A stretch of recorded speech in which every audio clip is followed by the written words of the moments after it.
በማር ምርትም ባልተለመደ መልኩ እመርታዎች እየታዩ ተራራዎች ቀፎ እየለበሱ ምርቱም እያደገ የሥራ ዕድልም እየተፈጠረ ይገኛል።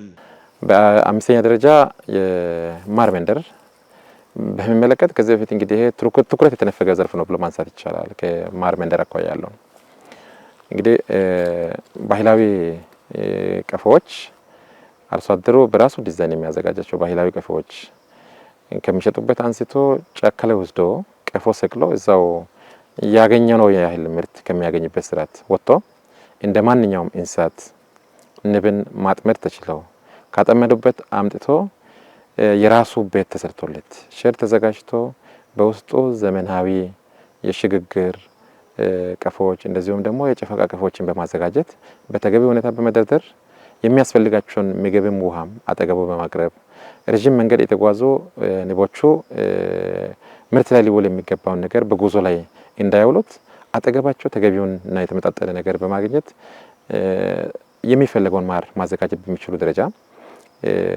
በመስራት ማር ምርት ላይ በጣም ከፍተኛ ለውጥ መጥቷል። እውነት ለመናገር በየትኛውም ጊዜ ላይ ያልተለመደና ለየትኛውም አካባቢ ተሞክሮ መሆን በሚችል ደረጃ ተራሮች የሀብት ምንጭ መሆን ይችላሉ ማለት ነው። ይሄንን ወደ ሁሉም የዞናችን አካባቢ በመሄድ መመልከት ይቻላል። በከተማም በገጠርም ከሐማሳ ጀምሮ ወደ ምዕራብ አባያ ከምንገባበት ሰዓት ጀምሮ ከመንገዱ በላይ ከፍ ብሎ ያለውን ተራራማ በልቱን ይዞ ቀጥታ የተመለከተ ሰው ምን ያህል ተራሮች የሀብት ምንጭ ሆነዋል የሚለው ነገር መመልከት ይችላል። ይሄ በአንድ በኩል ከተረጂነት ወደ ምርታማነት ለማሻገር የምናደርገውን ሂደትም ጭምር የሚያግዝ ሆኖ ነው ያገኘነው። በተለያየ ጊዜ በተረጂነት የቆዩ አካላት የንብ ቀፎ ለነሱ በመስጠት የሆነ ተራራማ ቦታዎች ላይ አስቀምጦ ንብ በመያዝ የማር ምርት በመጠቀም ከገቡበት ከኑሮ አጣብቀኝ ሁኔታ እንዲወጡና ከተረጂነት እንዲመረቁ የማድረግ ስራ ላይ ሰፊ ስራ ለኛ የፈጠረበት ዘርፍ ነውና ስለዚህ ከዚህ አኳያ በማህበራትም ሆነ በግል እንደዚሁም ደግሞ ከተረጂነት ወደ ምርታማነት ለማሻገር ሊደገፉ የሚገቡ አካላትን በመደገፍ በተለይ የቀፎ አቅርቦትን ከፍ ባለ ሁኔታ በመስጠት በራሱ አርሶ አደሩ እንዲገዛ በማድረግ እንደዚሁም ደግሞ መንግስትም አስፈላጊ የሚሆነው የቴክኒክ ድጋፍም የማቴሪያል የቁሳቁስ ድጋፍም በማድረግ በማር ላይ የተከናወነው ስራ እጅግ በጣም አመርቂ መሆኑን ማየት ችለናል።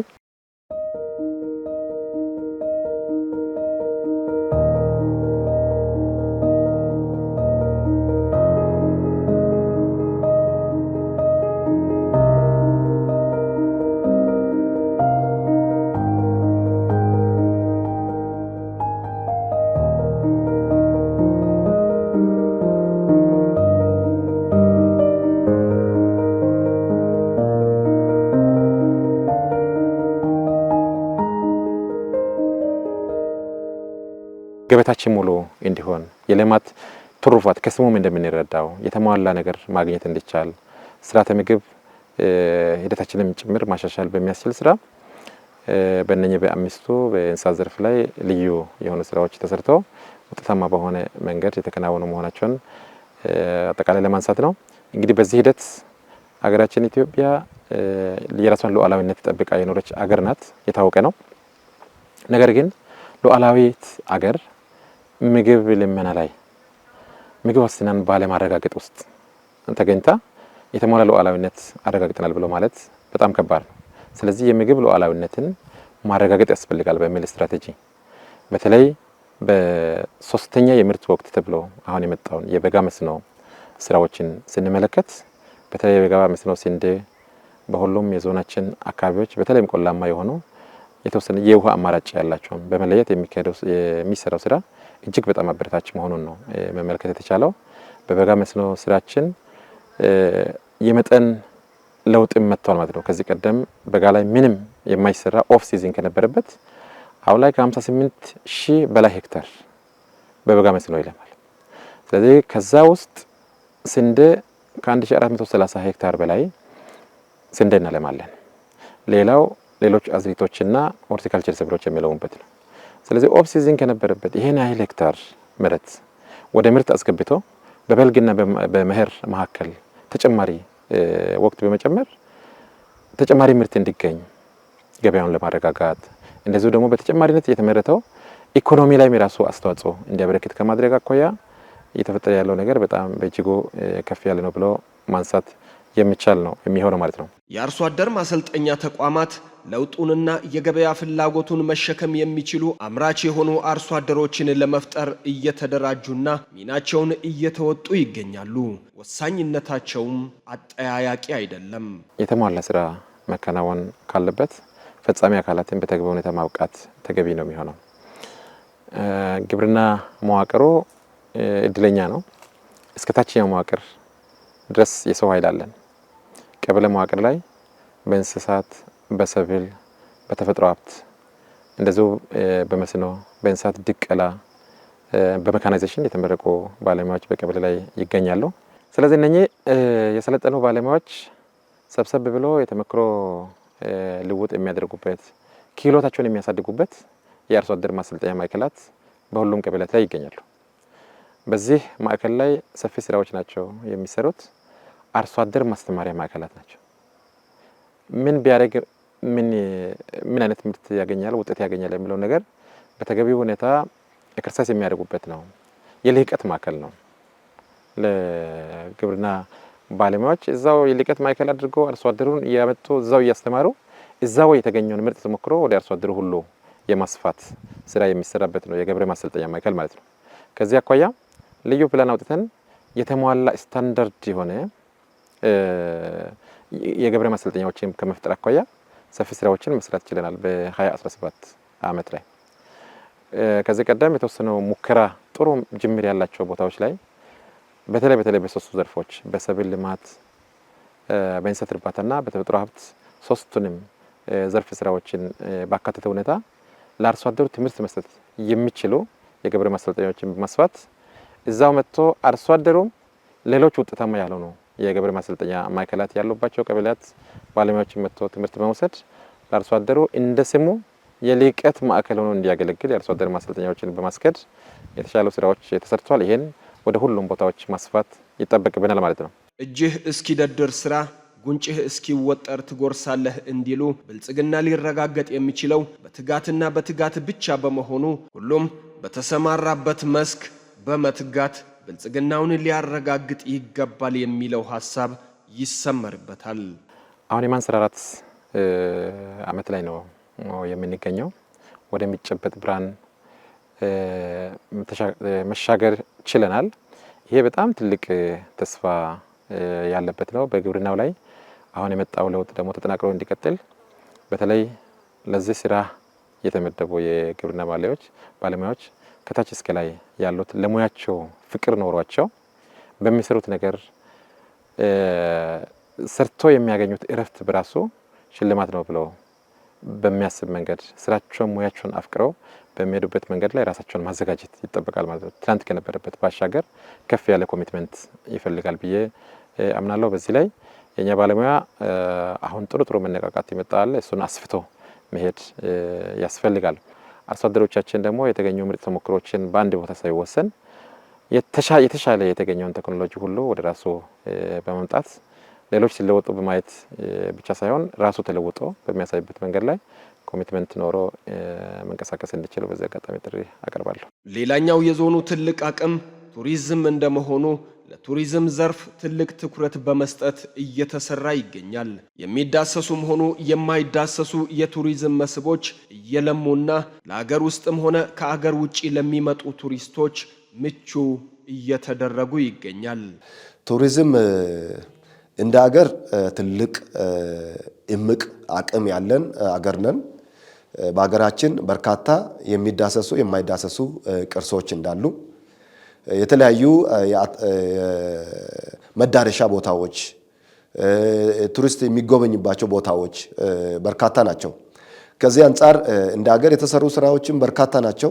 ወደ ዞናችን ስንመጣ ዞናችንም አንዱ የቱሪስት መዳረሻ ከተማ ነው አርባ ምንጭ። አርባ ምንጭ ላይ የመጣ ቱሪስት የሀገር ውስጥ ቱሪስትም የውጭ ቱሪስት ቆይታው እንዲያረዝም የሚያደርጉ ተግባራት እንዲኖሩ ከማድረግ አንጻር ሰፋፊ ስራዎች እየተሰሩ ነው የሚገኙት።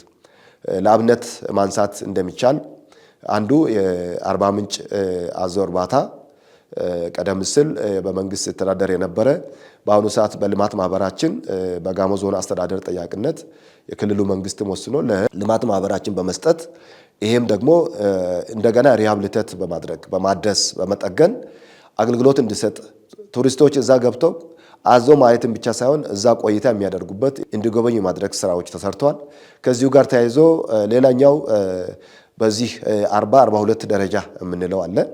40-42 ደረጃ ያው 40 ምንጮችና 42 ደሬዎችን የሚያመላክት ነው። ይሄ ከጋሞ ባህል ማዕከል ወደ ምንጭ በቀጥታ በእግር ሰው ተራምዶ የሚዝናናበት ቆይታ የሚያደርግበት እድል ተመቻችቷል። አልፎም ደግሞ የተለያዩ አዳራሾች በአርባ ምንጭ ጥብቅ ደን ውስጥ ስራዎች እየተሰሩ ነው የሚገኙት። ሌላኛው ከዚህ ሳንወጣ ያው በጨንቻ ዙሪያ ወረዳ ዶርዜ ቪሌጅ አለ። ዶርዜ ቪሌጅን በመሄድ ባህላዊ መጠጥ፣ ባህላዊ ጭፈራዎችንም አካባቢን የሚወክሉ ጋሞን ሶስቱ ነባር ብሔረሰቦችን የሚወክሉ ተግባራትንም በዛ ወጥቶ ቱሪስቶች ቆይታ ያደርጋሉ። በዚህም አሁን ደግሞ በትኩረት ሌሎችንም የቱሪስት መዳረሻ ቦታዎችን ከማስፋትም ከማሳደግም አንጻር የጉጌ ተራራ ላይ ትኩረት አድርገን የግድቾ ደሴት ላይ ቦሮዳ ላይ ደግሞ የሞታ ዋሻ አለ። እነዛንም የቱሪስት መዳረሻዎች ማዜ ብሔራዊ ፓርክ አለ፣ ቢልቦ ፍል ውሃ አለ። እነዚህንም በሙሉ ኮኔክት በማድረግ በማገናኘት ቱሪስቶች በዞናችን የሚቆዩበትን እስከ 5 ቀን እስከ 6 ቀን እስከ 7 ቀን ደግሞም ደግሞ ተመልሶ እንዲመጡ ለሌሎችም ደግሞ ስለ አካባቢው የቱሪዝም አቅም እንዲናገሩ ማስቻል ስራ እየተሰራ ነው የሚገኘው። ሌላኛው የቱሪስት መዳረሻ ሊሆን የሚችለው በዛይሴ አካባቢ የሚገኘው የሞጎቃቃ የተፈጥሮ ነው። ይሄን በደንብ ቱሪስቶች እንዲያዩ በዛ አካባቢ ደግሞ ስራ የሚጠይቅ ከሌሎች ጋር ይሄን ማገናኘት ስራም በቀጣይ በትኩረት የሚሰራ ነው የሚሆነው። ከዚሁ ሳንወጣ ሌላኛው የዱቡሻ ወጋ በዚህ ሂደት ላይ ይሄም አንዱ የማይዳሰስ ቅርስ ነው። ይሄን ደግሞ በዩኔስኮ ለማስመዝገብ ጥረት እየተደረገ ነው ያለው። ኦሎሞስ በአገር ውስጥ ያለውን የምዝገባ ስራ ሙሉ በሙሉ በእኛ በኩል አጠናቀን ያው ለቅርስ ጥበቃ ባለስልጣን ቀርቧል። ቀጥለን ይሄን በዩኔስኮ ስናስመዘግብ አንዱ የጉብኝት ቦታ ነው የሚሆነው ማለት ነው። በተለያዩ ወረዳዎች ላይ የዱቡሻ ስርዓት የጋሞ ባህላዊ አስተዳደርን በቀጥታ የምናይበት ቱሪስቶች እነዚህ ቦታዎች ላይ ዞሮ በማየት ራሳቸውን የሚያዝናኑበት ስለ አካባቢም ደግሞ ባህል ወግ ደግሞ የሚቀስሙበት ለምርምርም ጭምር የሚያግዝ ነው የሚሆነው ማለት ነው። ሌላኛው በተለይ የዮ ማስቃላ በጋሞ በልዩ ሁኔታ ነው። በጋሞ በዛይሴና በግድቾ ብሔረሰብ በልዩ ሁኔታ ነው በባህላዊ መጠጥ በባህላዊ ጭፈራ ዘመድ እርስ በርስ ሩቅ ያለ በቅርበት የሚጠያይቅበት ሁሉን የሚያሰባስብ በዓል ነውና ይሄም በዓል አንዱ በዓመት አንድ ጊዜ ብቻም ሳይሆን በእኛ በጋሞ ዞን እስከ ታህሳስ ድረስ የሚከበርበት ሁኔታ አለና ቱሪስቶችም በዚህ ቆይታ የሚያደርጉበት ሌላኛው እድል ነው። ስለዚህ በቱሪዝም ያለን እምቅ አቅም ገና ብዙ መስራት የሚጠይቅ ሁሉም ወረዳ የራሱን እምቅ አቅም ምንድነው ከቱሪዝም አንጻር መስራት ያለብኝ የሚለውን በደንብ እንዲያስብና በዚህ ላይ ለይቶ የቱሪስት መዳረሻዎችን መስራት ማበልጸግ እንደሚያስፈልግ በዚህ አጋጣሚ መጠቆም እወዳለሁ። እነዚህን የቱሪስት መስህቦችን የቱሪስት መዳረሻዎችን ስንሰራ ቱሪስቶች መጥቶ የሚያርፉበት ሆቴሎች ያስፈልጉናል፣ ሎጆች ያስፈልጉናል፣ ሌሎች መዝናኛዎች ያስፈልጉናል። ከዚህ አንጻርም በከተማችን በዞናችን መዲና አርባ ምንጭ እየተሰራ ያለውም ስራ የሚበረታታ ነው። የጠቅላይ ሚኒስትራችን ፕሮጀክት የሆነው ገበታ ለትውልድ ፕሮጀክትም በመጠናቀቅ ላይ ነው የሚገኘው። ሌሎችም ሪዞርቶች በዚህ ትላልቅ የሚባሉ እንደ አገር የሚታዩ ፕሮጀክቶች መሰብሰቢያ አዳራሾችን በተመሳሳይ መንገድ የቱሪስት አገልግሎት ሰጪ ተቋማት አቅማቸውን የማሳደግ የማብቃት ስራዎች ቀጣይ ላይ መሰራት ይኖርባቸዋል።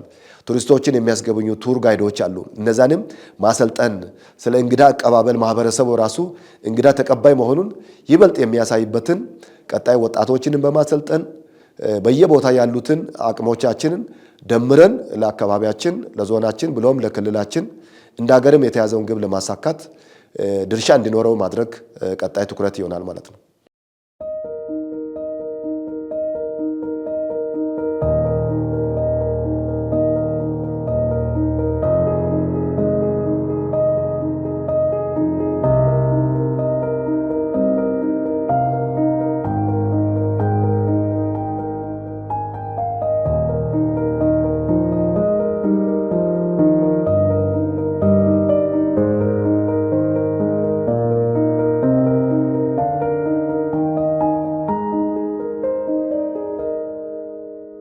የቱሪዝም ሀብት አሁን እንደ ሀገር ተጨባጭ ለውጥ ለምሳሌ ከዞናችን አኳያ ገበታ ለትውልድ የተገነባ ነው አርባ ምንጭ ላይ።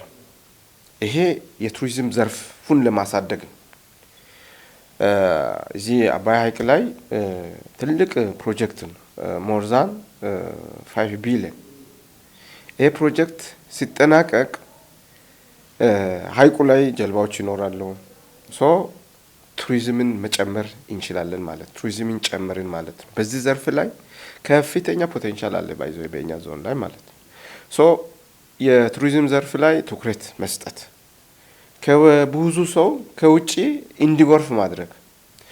ከመጣየት ያርፋል እዛው ገበታ ለትውልድ ላይ ያርፋል ማለት ነው።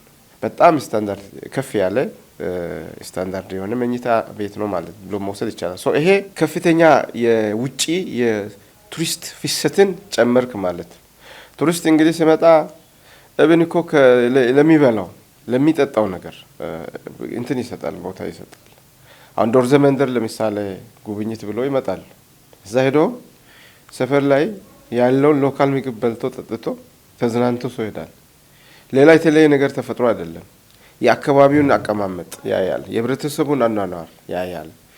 ከዛ የህብረተሰቡ የሚበላውን ምግብ ይበላል፣ የሚጠጣውን ይጠጣል። ይሄን ፖቴንሻል መጠቀም ያስፈልጋል።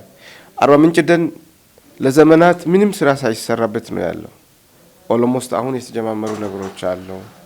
የሚወረዱ ቦታዎች፣ ደኑ ጉብኝት የሚደረግበት መንገድ በጣም በከፍተኛ ሁኔታ ይንቀሳቀሳል። ደኑን በአግባቡ እየተጠቀመ ነው። አድሮ ሲሄድ አካባቢው ላይ ዶላር እየጥሎ ነው የሚሄደው።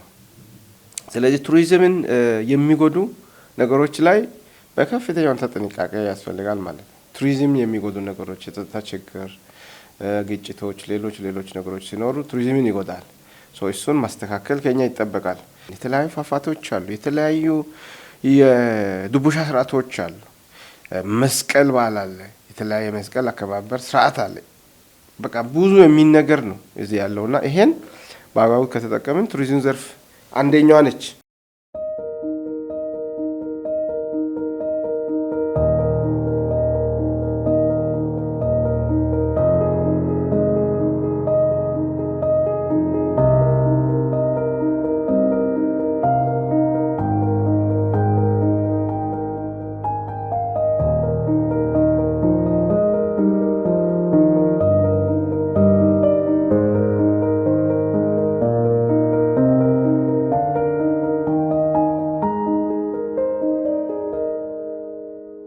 ሌላኛው ትልቅ ትኩረት የተሰጠው የማዕድን ዘርፍ ነው። እንደ ሀገርም በዚህ ረገድ በተለይ ጸጋዎቻችንን ለይተን አውቀን ወደዚህ ስራ ከመግባት አንጻር የለውጡ መንግስት ባለፉት መንግስታት ስርዓቶች ያልተደፈረ ያልተሞከረ በማዕድን ዘርፍ ላይ በዚህ በለውጡ መንግስት ትልቅ የሚባል እምርታ ትልቅ የሚባል ውጤት ተመዝግቧል። ከዚህ አንጻር እንደ ሀገር ማየት እንችላለን። ወርቅ ኤክስፖርት የተደረገውን ያስገኘው ምንዛሬ ማየት ይቻላል። በጣም በከፍተኛ ሁኔታ የጨመረበት የድንጋይ ከሰል፣ ሌሎች ማዕድናትም በእኛ ሀገር አሁን በትልቅ ትኩረት ተሰጥቶ እየተሰራ ነው የሚገኘው። አሁን የተፈጥሮ ጋዝ ኦልሬዲ ስራ ጀምሯል። ቀጣይ በሚቀጥለው ዓመት ጠቅላይ ሚኒስትራችን እንደገለጹት እንግዲያው የጋዝ የሚሰሩ ተሽከርካሪዎች ወደ ሀገር ውስጥ አሁን እየገቡ ነው የሚገኙትና ይሄን በምንጠቀምበት ጊዜ የትራንስፖርት ዋጋ ሁሉ በ50% ሊቀንስ እንደሚችል ይሄም አሁን የተፈጥሮ ማዕድንን አውጥተን ከመጠቀም አንጻር የሚያሳይ ነው። ሌላኛው በተለይም በዞናችን ባሉ ወረዳዎች በቦረዳ፣ በምዕራብ አባያ፣ በቁጫ አልፋ፣ ሌሎችም ጨንቻ፣ ቆጎታም እነዚህ በተለይም የድንጋይ ከሰል ይገኛል ተብሎ ያለንታ ጥናት የተደረገው ያሳያል። ከዚህ አንጻር አሁን የተጀመረው በስፋት ስራው የተጀመረ ያለው በቦሮዳ ነው። በቦሮዳ የሚመረተው የድንጋይ ከሰል ለአካባቢው ማህበረሰብን ብቻ ሳይሆን ለወረዳውን ብቻ ሳይሆን እንደ ሀገር የድንጋይ ከሰል ያው ለሲሚንቶ ኢነርጂ በጣም የሚጠቅም ከመሆኑ ጋር ተያይዞ አገራችን ቀደም ሲል ታስገባ የነበረውን የውጭ ምንዛሪ ጭምር የሚያስቀር አቅም ነው እየሆነ ያለው። የማዕድን ሚኒስቴርም እንደሚገልጸው በ2018 ሙሉ በሙሉ ድንጋይ ከሰል ከውጭ ማስገባት እንደሚቀር ነው። ስለዚህ የድንጋይ ከሰል እምቅ ሀብት በዞናችን የሚገኝ መሆኑ ከዚህም ደግሞ እንደ ዞንም ትልቅ ተጠቃሚ እየሆንን ነው። ለበርካታ ሰዎችም የስራ እድል ተፈጥሯል ማለት እንችላለን። ቦሮዳ ላይ ለምሳሌ በ20 ማህበራት ላይ ብቻ ከሰል በሚያመርቱ ወደ 4775 ወጣቶች የስራ እድል እንደተፈጠረላቸው ያየንበት። ስለዚህ ይሄን ወረዳው ቀደም ሲል ያው በዕዳ የሚታወቅ ቢሆንም በአሁኑ ሰዓት ደግሞ ለሌሎች የሚተርፍ ሌሎችን የሚደጉም የሚያግዝ ወረዳ እንደሆነ ገቢ መጠናችን በአርሶ አደር ደረጃ አርሶ አደሮቻችንም ቤታቸውን ከማሻሻል ልጆቻቸውን ከማስተማር በዘለለ ሌሎች ገቢያቸውን ቀጣይ የሚያደርጉ ስራዎችንም በመስራት ላይ ነው የሚገኙት። ስለዚህ ይሄ ከድንጋይ ከሰል አንዱ ማዕድን ዘርፍ ነው። ሌላኛው የተለያዩ እብነ በረድ የተለያዩ ድንጋዮች ደግሞ አሉ ለዚህ እንደ ማዕድን የተመረቱ ያሉ። ስለዚህ በአሁኑ ሰዓት አለኝታ ጥናት ማዕድን በዞናችን የት ቦታ ላይ ምን ማዕድን አለ የሚለው ጥናት ተጠንቶ ኦልሬዲ የተጠናቀቀ ነው። በቀጣይ ደግሞ ከሚመለከታቸው የምርምር ተቋማትም ጋር በመተባበር በመቀናጀት ማዕድን ዘርፍ ላይ ያለውን ድርሻ ከፍ ለማድረግ እንደ ሀገርም ደግሞ የድርሻችንን ለመወጣት ያው በዝግጅት ላይ ነው የምንገኘው ማለት ነው።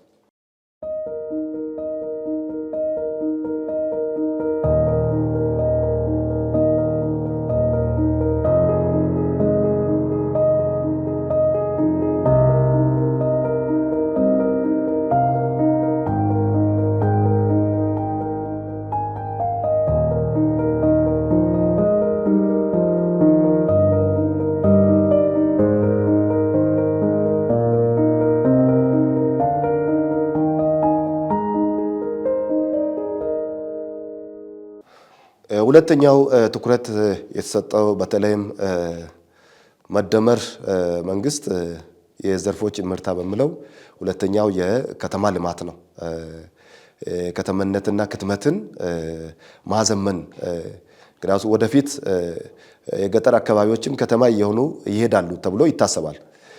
ከዚህ አንጻርም ቀደም ሲል በአርባ ምንጭ ከተማ የተጀመረው የኮሪደር ልማት ስራ ከተማ የማልማት የማስዋብ ስራ ተስፋፍቶ አርባ ምንጭ አሁን ሪጂዮፖሊ ከተማ ሆና ራሷን ችላ የወጣችበት ሌሎች ወረዳዎችም ደግሞ የወረዳ ከተሞች እነ ብርብር እነ ሰላምበር በሰባት ከተማ አስተዳደሮች አሉና እነዚህም ደግሞ በራሳቸው ኮሪደር ልማት የጀመሩበት አልፎም ደግሞ ለነዋሪ ምቹ ከማድረግ አንጻር ቤቶችን መንገዶችን ከማጽዳት አካባቢ ጥበቃ ስራዎችን በመስራት የማዘመን ስራዎች እየተሰሩ ነው ያሉት።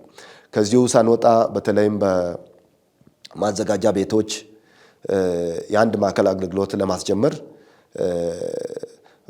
2-3 ወረዳዎች በዚህ ከተማ አስተዳደሮች እየሰሩ ነው የሚገኙትና ይሄን ከወረቀት የጸዳ አገልግሎት ለመስጠት በሚያስችል ሁኔታ ከተሞች የማዘመን ስራ እየተሰራ ነው ያለው። ስለዚህ በኮሪደር ልማትም በከተሞቻችን ጥሩ የሚባል ውጤት እየተመዘገበ ነው ያለው። ስለዚህ ከተማ ለነዋሪ ምቹ ሳቢ መሆን አለበት የሚለውን ሊያሟላ እስከሚችል ድረስ በዚህ ላይ በቀጣይም ትኩረት አጀንዳ ሆኖ የሚቀጥል ይሆናል ማለት ነው።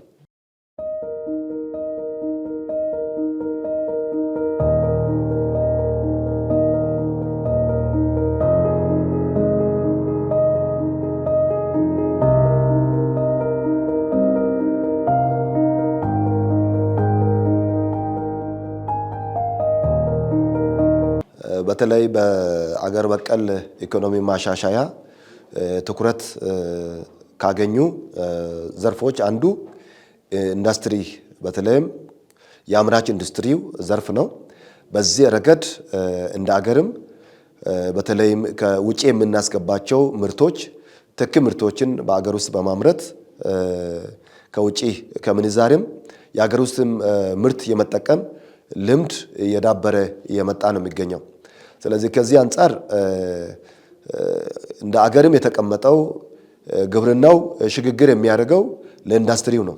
ኢንዱስትሪው ደግሞ ለሰርቪስ ሽግግር ያደርጋል ተብሎ ይጠበቃል። ይሄን ደግሞ የሚፈጸምበት አግባብ ግለሰብ፣ ባለሀብቶች፣ መንግስት፣ ሌሎች ማህበረሰቡ በጋራ ትብብር የሚሰራ ነው የሚሆነው። ስለዚህ ከኢንዱስትሪ አንጻር በርካታ ስራ የሚጠይቅ እስካሁን በመጣንበት እንደ አገር ትላልቅ ውጤቶች የተመዘገቡ ቢሆንም እንደ ዞን ደግሞ በዘርፉ ላይ ልዩ ትኩረት ሰጥተን መስራት እንዳለብን በከተማችን ያሉ እንደ ያላ ወተት ማቀነባበሪያ ያሉትን ማንሳት እንችላለን።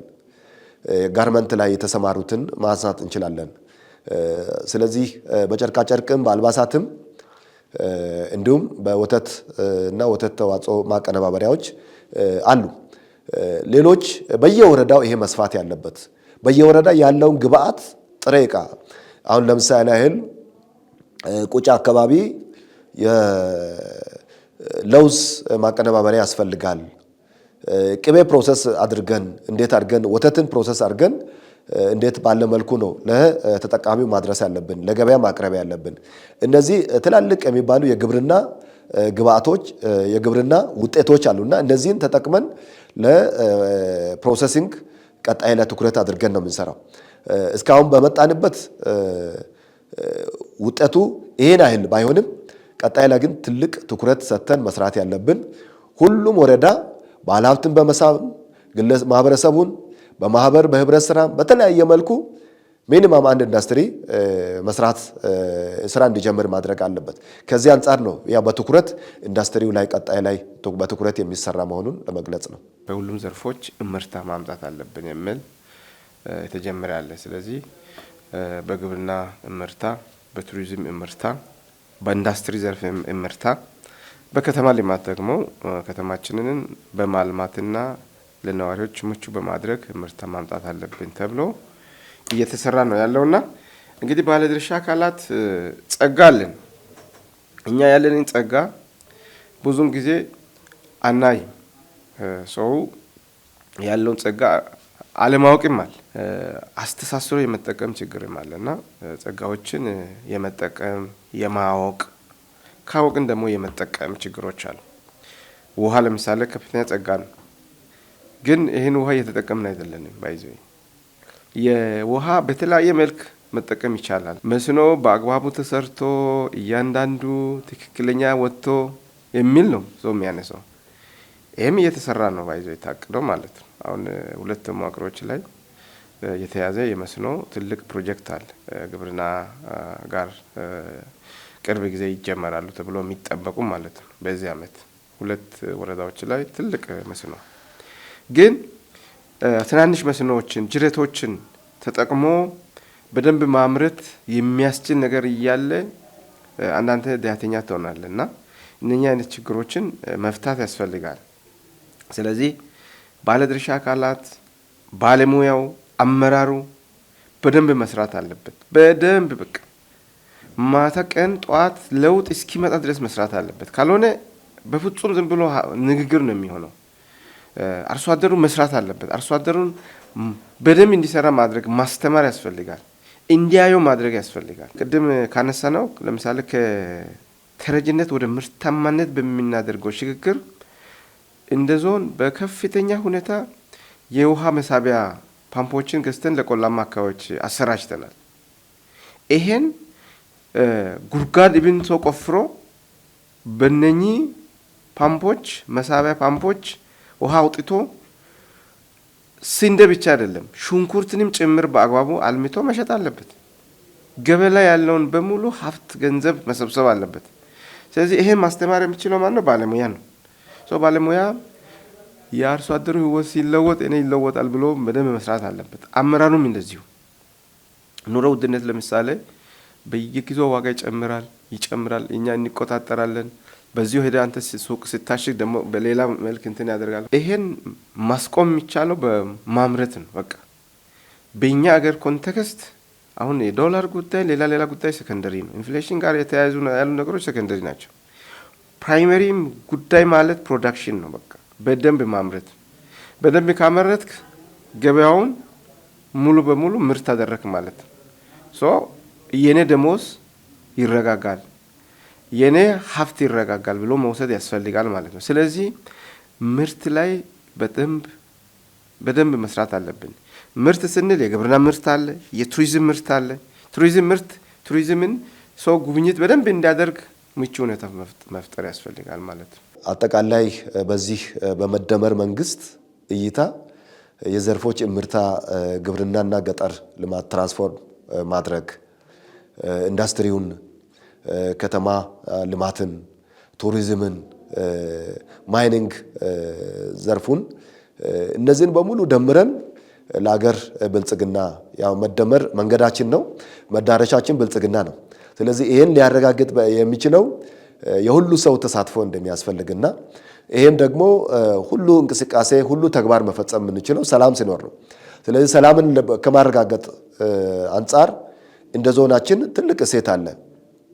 የጋሞ አባቶች የሰላም ተምሳሌትነት፣ ይሄን ደግሞ በየማህበረሰቡ ይሄን የማጽናት ይሄን ልምድ ማስፋት ማሳደግ ጥልቀትም ስፋትም በመጨመር መስራት ያስፈልጋል እና ሰላማችንን መጠበቅ ከቻል እነዚህን ልማቶች እንደ ሀገር የተቀመጠው ከጊዜ አንጻር የተቀመጡትን ተግባራት እውን ለማድረግ አቅም እናገኛለን እና የአባቶችን ምክር የሚሰማ ወጣት አለ።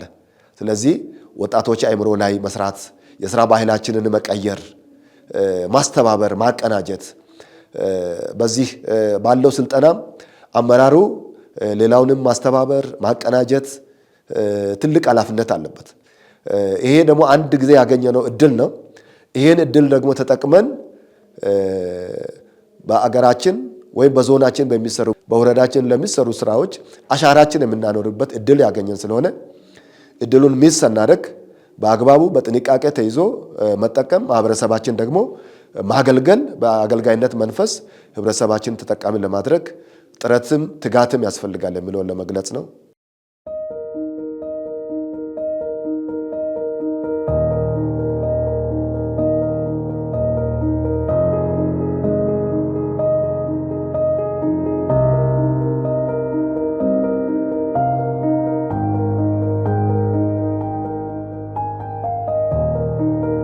በእኛ አገር ኮንቴክስት 24 ሰዓት መስራት መልፋት ይፈልጋል።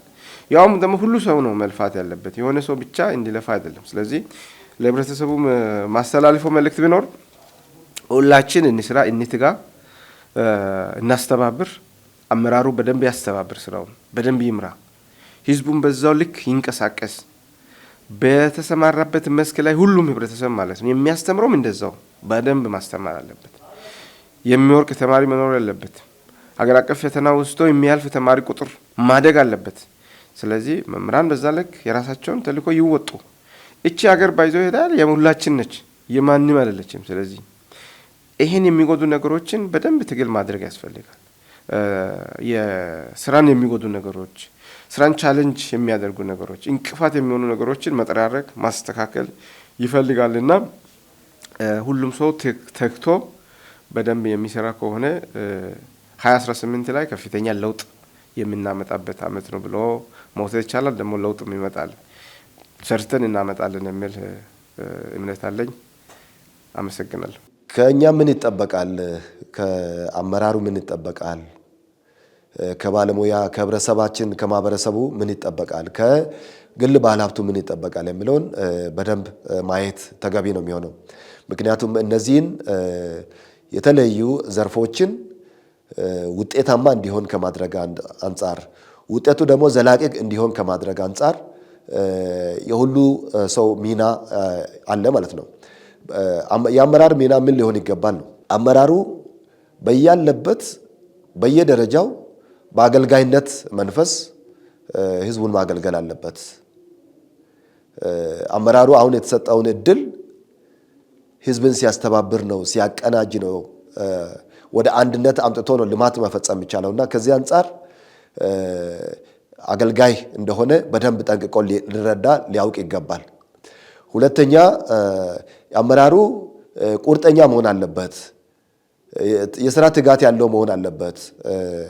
እንደማንም ሰው እንደ ፋብሪካ ሰራተኛ 8 ሰዓት ሰርቶ የሚወጣ ሳይሆን ጊዜውን በአግባቡ በመጠቀም ለልማት ስራ ለማህበረሰባችን ጥቅም ሊያመጡ የሚችሉ ተግባራት ላይ በሚያሰባስቡ ጉዳዮች ላይ ኃይል በሚያሰባስቡ ጉዳዮች ላይ ጊዜውን ማጥፋት ይኖርበታል። ስለዚህ አመራራችን ቁርጠኛ መሆን አለበት፣ ትጉ መሆን አለበት፣ አገልጋይ መሆን አለበት፣ ታማኝ መሆን አለበት። አመራሮቻችን በሌላ መልኩ ህብረተሰባችንን እንዴት ያስተባብራል፣ እንዴት ያቀናጃል የሚለው ህብረተሰባችን ደግሞ በማህበረሰቡ ዘንድ ታማኝነት ተቀባይነትም እንዲኖረን በምንሰራው ስራ ህብረተሰቡ ማሳተፍ ይኖርብናል። ያለው ውጤት ህዝባችንን ማሳየትና በዛ ውጤት ዙሪያ ላይ ሰው እንዲሰለፍ ማድረግ ስራ ይጠበቅበታል። የግሉ ባለሀብቱ ደግሞ በዚህ ረገድ ዞናችን ትልቅ በሁሉም ዘርፍ ላይ ትልቅ እምቅ አቅም ያለው ዞን እንደመሆኑ መጠን ኢንቨስት ለማድረግ በሚመጡ ባለሀብቶች ያለምንም ቢሮክራሲ በዞናችን የሚስተናገዱ ስለሆነ በዚሁ አጋጣሚ ደግሞ ባለሀብቶቻችን እኛም ደግሞ አገልጋይ ሆነን የምናገለግል ስለሆነ ባለሀብቶች በየትኛውም ዘርፍ ላይ በሚፈልጉት ዘርፍ ላይ ካፒታላቸውን አምጥተው ቴክኖሎጂ ሽግግርም እዚህ በዞናችን እንዲያደርጉ በዚህ አጋጣሚ መግለጽ ጥሩ ይሆናል ማለት ነው። እኛም መንግስት የአገር ሁለንተናዊ ብልጽግናን ለማረጋገጥ እያደረገ ያለው ጥረት ከታለመለት ሊያደርስ እንደሚችል እያመነንና ይህ ብልጽግና እውን እንዲሆን አመራር፣ ባለሙያ፣ መንግስት ሰራተኛ፣ ነጋዴው በአጠቃላይ ሁሉም ማህበራዊ መሰረት የበኩሉን ሊወጣ ይገባል እያለን የዛሬን አበቃን። ጤና ይስጥልን።